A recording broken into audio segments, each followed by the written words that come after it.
kontatzkazue, hasen eskarara, ratungoa izeneko ipuin mota kontatzen duena, eta arantzazu naiz, arantzazu, gaur ez kontatuko, baino, hemen dago, egun maia ibarduren, hau zizkoarra da, eta ni naiz, Hiromi naiz, eta ni Japoniarra naiz, Tokio bizi naiz, baina tarteko etortzen naiz Euskal Herrira. Eta, bueno, orduan, niezaz kontrari, Japoniako ahozko tradizio genero bat da, orain dela 200 edo 400 urte sortu omen zen. Printzipioz, euduen gana zuzendutakoa da, baina zuet gazteak ere gertu duzue. Eta helburua da, pare pixkat egin eta mundu pasatzea. Garai hartan, antzerkia ikusterakotea oso garezte omen zen.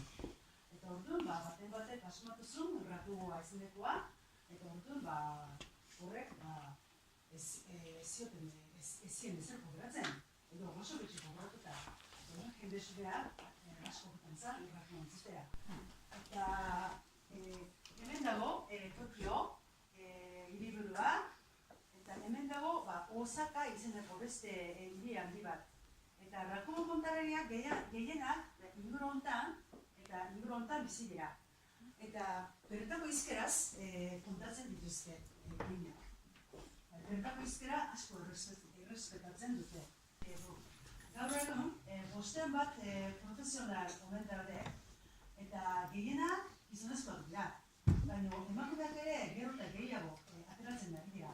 Herrian dagoena, neska gazte bat da, eta exitoa dauka, anak bere.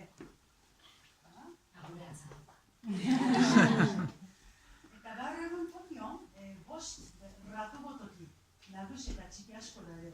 Ratumotoki batetara bakoten bat nimazate, hor, igual sarrera 20 euro ordaintzen duzu, eta hor, amairu rakumorari bata bezaren atzetik azaltzen dira, eta tarteka malabaristak eta kumiganteak dut bai. Eta horrela, hiru edo azatzen dizu jarri dinez. Hau da rakumonteki barrua. Atzean, biongoa dauka honek, baina biongoa zaberrozko, duk ere ez hartatu zuzure ekarra.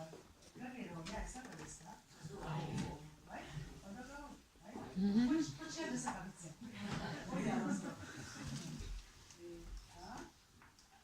Eta, baino, nondik handator ratugoa eskeraz egiteko asmoa? Ni orain dela, 30 urte edo etorri nintzen lehen badiz Euskal Herrira, euskara ikasteko asmota.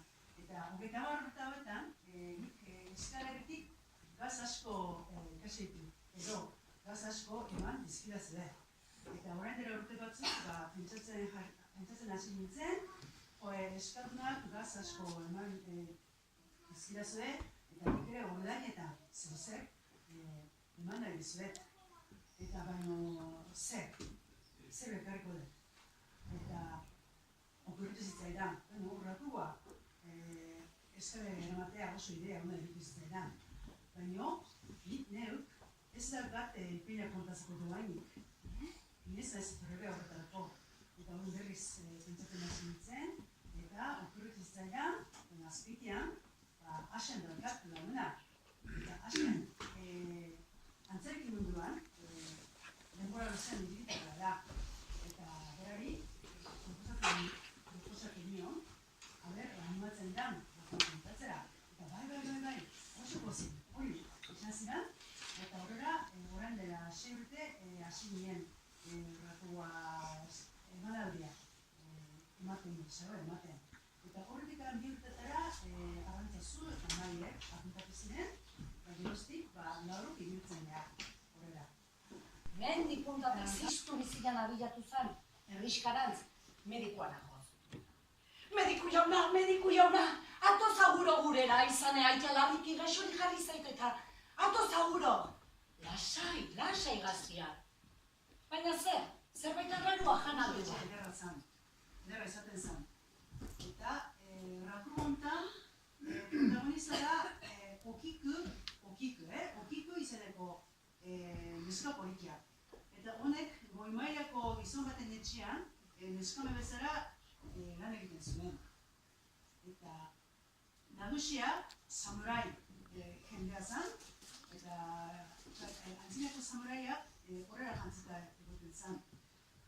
Eta orain, zer gertatzen dan, daterretxe gertatzen.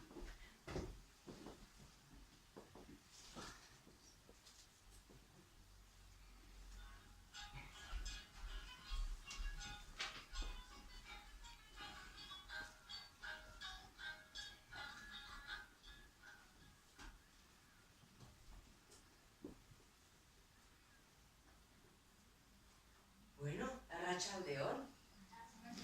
Ze ondo eta ze gustora eta ze pozik gaude hemen.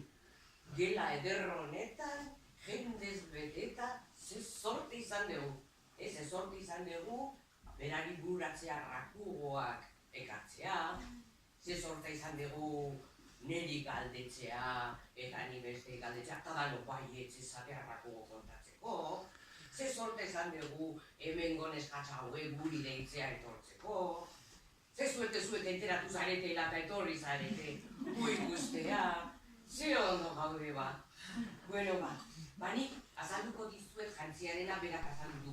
Eta Zuek ezakizte izbizta zer duz, da? Bai. Bai, gero esan guzu. Gero, Txinen itzeneko mediko bat. Gero mediko bat, eta lorrerako bat, eta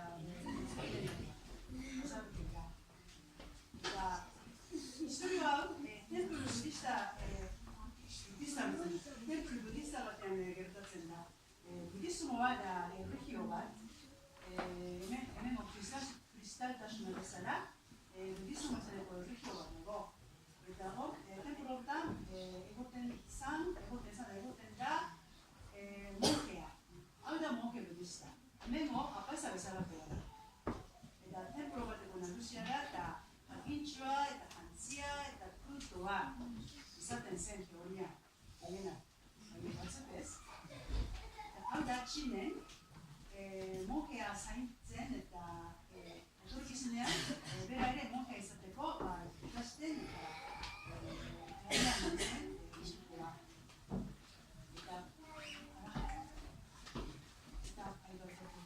Baina zer da tensikia?